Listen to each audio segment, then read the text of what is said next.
Investigative outlet Bellingcat has identified several Facebook groups with tens of thousands of members that help illegal wildlife dealers evade bans. Many of these groups led back to a single broker in Jakarta. Let's get more on this story with Bellingcat senior investigator Foka Posma, who joins me now from Amsterdam. Good to have you with us today. Now, firstly, with your investigation, how are these groups operating on Facebook and how have they been able to sort of get away with it for quite some time? So they use specific language to hide themselves. So for example, the groups are named after adopting an animal, adopting civets, for example. And they hide themselves between trade in regular animals as well. So for example, in chickens or sort of legal trade. So can you tell us what sort of wildlife are mostly targeted by the dealers and poachers? So especially these more special looking animals like reptiles or specific monkeys or birds that are usually more rare. So we're talking about endangered and vulnerable species whose numbers are dwindling in the wild because people would like to have them as a pet and show off with them. Think about rhinoceros hornbills, lutungs, silvery gibbons, those kind of animals. And where are these animals mostly from? Likely sourced local, it appears. So poached by people on the ground, provided or linked to this broker who then has these Facebook groups where they can offer them to large amounts of people. Yes, and that location being Indonesia. Yes. Yeah. And so where do they end up? What's the biggest illegal market for these animals, or are they sort of spread out much further than just a few concentrated markets? So it's very local as well, but the illicit wildlife trade is one of the largest black markets globally, and it runs into the billions. So what we saw there were really localized groups near and around Jakarta.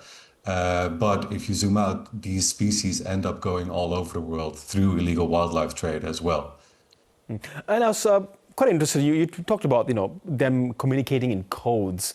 Can you give us an example of how the dealers and potential buyers are using codes to disguise their inquiries or transactions?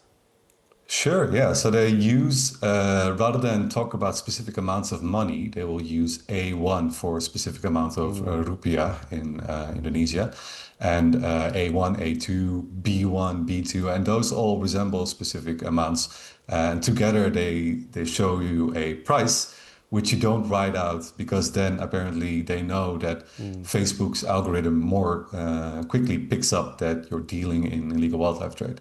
They will also use terms like WC rather than use the word wild, or so WC stands for wild caught, whereas BC means bred in captivity. So they develop their own specific language to avoid Facebook's censors, I guess. They will also often refrain from specifically saying buying a species or selling a species, and sometimes use emojis to talk about a specific animal rather than write out the species names as well. Yeah, quite sophisticated. Now, along with Mongabe, an environmental news outlet, you tracked down a pet shop in Jakarta trading in illegal animals. What happened when that shop was confronted? So the reporter from Mongabe went down after we found or identified the shop and linked it to these Facebook groups. And they went there and they saw Javan kukals, which is a protected species and one, again, which numbers are dwindling in the wild. And they eventually also reported it. We reported it to the authorities and they paid a visit, but then they couldn't find that specific protected species anymore. So they are now monitoring the shop. And I think more importantly here is that the shop was only a small factor in a larger network that tied to a broker who was using multiple fake accounts, 6 fake accounts, and through them managed 9 Facebook groups. And together 70,000 people in there, in those 9 groups who were dealing in wildlife. And it really goes to show that if you manage to identify this key node in a network, then you can unravel it quite quickly. So the scale is enormous, but if you find or identify this specific broker, which we then reported to Facebook, and Facebook took down all of those groups, you can really make a dent into this illegal wildlife trade online. Yes, and is it easy for these groups to sort of re-emerge in Facebook? And I'm wondering what sort of response Facebook has given in terms of, being an unwitting platform for the illegal wildlife trade.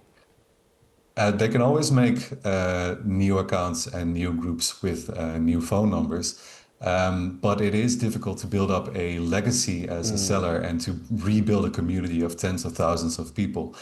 So Facebook has taken down these groups, but then again, I would expect, especially now with AI, that their algorithms should pick up on this trade a lot more, a lot faster than they are currently doing. And sometimes you still see very obvious non-coded advertisements that are on there for years, which leaves us wondering, why is this not being taken down before we report it and before we find it? And of course, as you mentioned, this is illegal in Indonesia as well. What sort of response has there been from the government there? So we asked, or we were in touch with the local wildlife protection organization, but they do not have apparently the authority to really crack down on that specific shop. So other than that, we have not had a broad response to our investigation. Okay, Fuka Posma, thank you so much for speaking to us about your very important investigation. Thank you so much. Thank you for having me.